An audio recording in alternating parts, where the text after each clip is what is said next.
Hare Krishna. Welcome back to our Swadhyay Online Reading Retreat Labs presents Power of SAP, the Gateway to Spirituality program. In this, we have started two series, Gita Daily Series and Srimad Bhagavatam Daily Series.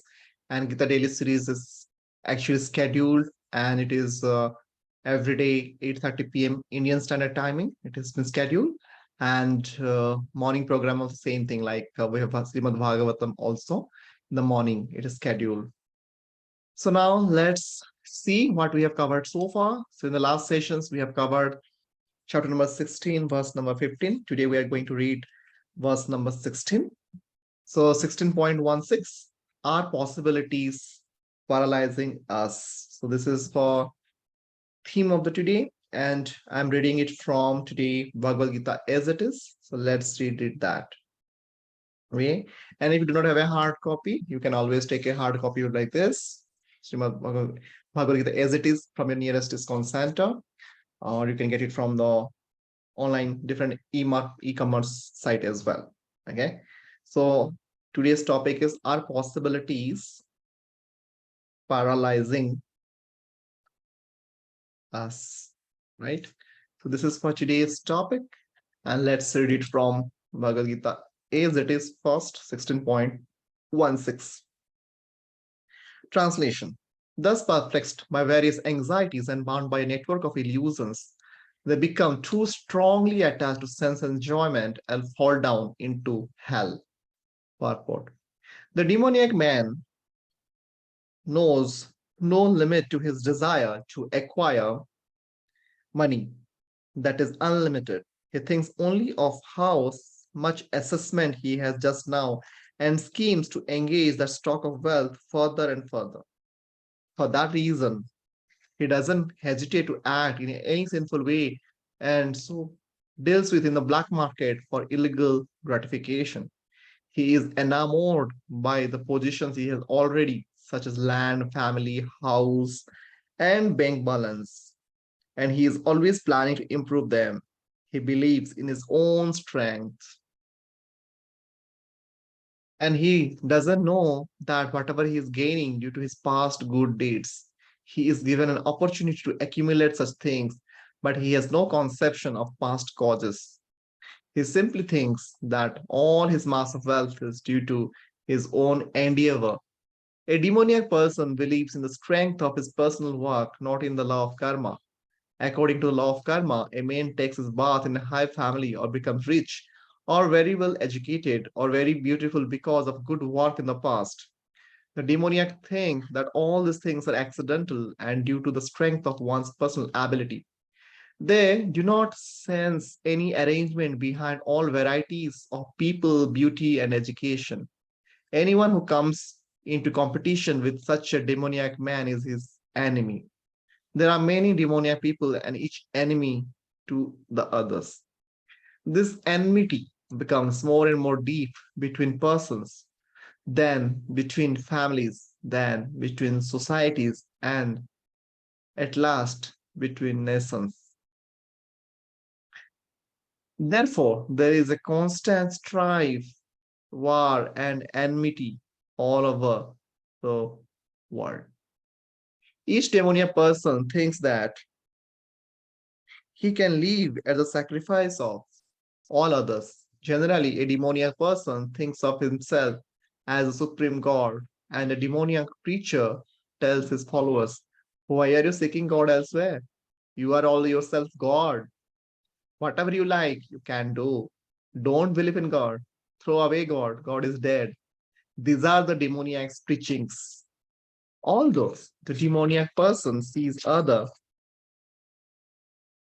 equally rich and influential, or even more so, he thinks that no one is richer than he. As far as promotion to the higher planetary system is concerned, he doesn't believe in performing yajnas or sacrifices. Demons think that they will manufacture their own process of yajna and prepare some machine by which they will be able to reach any higher planet. The best example of such a demoniac man was Ravana. He offered a program to the people by which he would prepare a staircase so that anyone could reach the heavenly planets without performing sacrifices, such as are prescribed in the Vedas.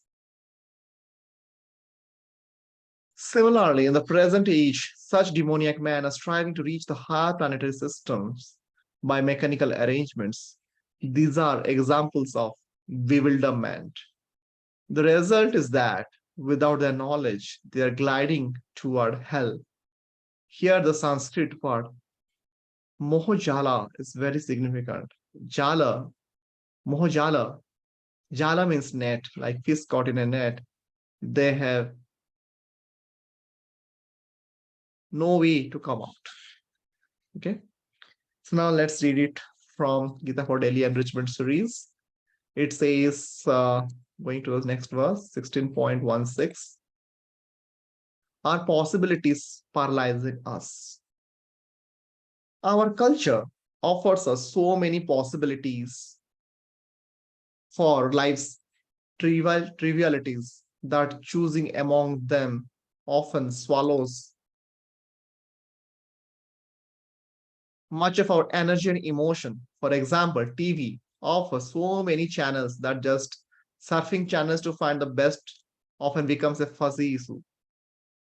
The same consuming spectrum of choice confronts us for almost everything from toothpaste to clothes.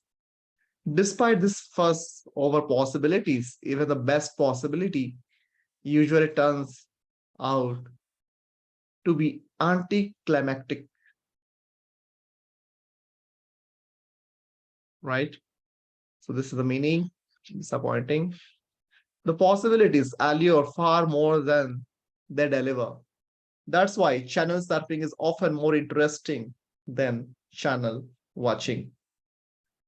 Moreover, this fuss over possibilities misdirects our energy and emotion from the consequential to the inconsequential. The decision about which channel we watch will mostly likely be inconsequential after a month or even a week. On the other hand, the decision to invest that same time in gaining spiritual insight and releasing devotional joy will be consequential for all of eternity. But when we are hyperstimulated materially, we become paralyzed spiritually. When our energy and emotion are conjoined with multiple material possibilities, a scenario that the Bhagavad Gita 16.16 describes as Aneka Chitta Vivranta, then we have practically no energy and emotion left for connecting with Krishna. When our connection with Krishna is thus disrupted, we soon find Krishna consciousness tasteless. Thus, our infatuation with material possibilities extracts a double toll: material dissatisfaction and spiritual disaffection.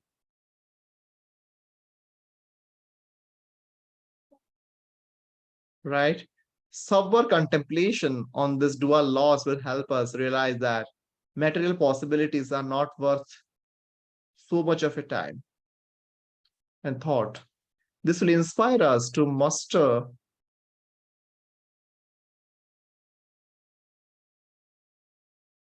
the willpower to disentangle of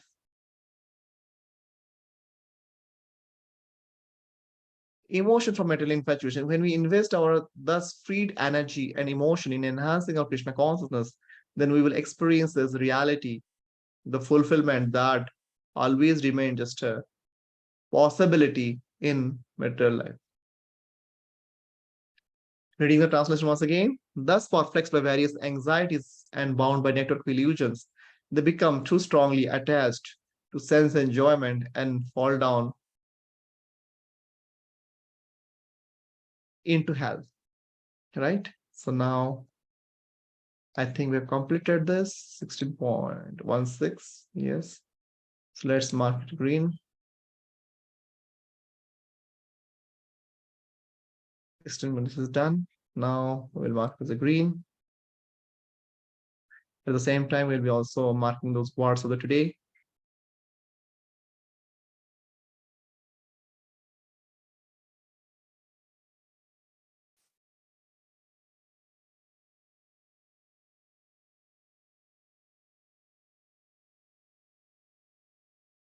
word of the day. So a couple of words we have today. Trivialities for C.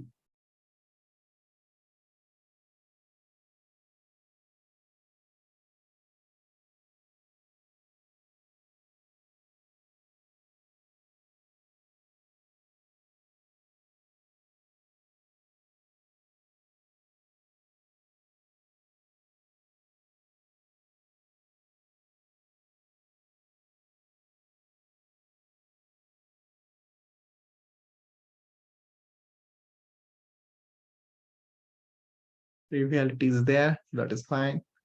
So now going to the next word, fuzzy.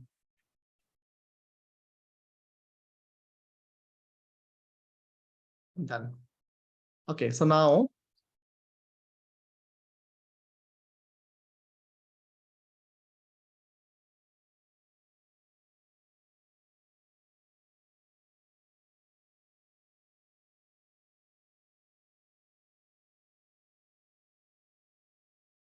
let's continue.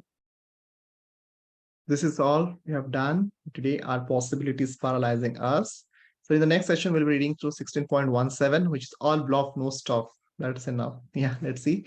An interesting one. So we'll stop here. Hare Krishna, Jagat Guru Sri Prabhupada ki jai. Hare Krishna, Krishna Krishna, Hare Hare. Hare Ram, Ram Ram, Hare Hare.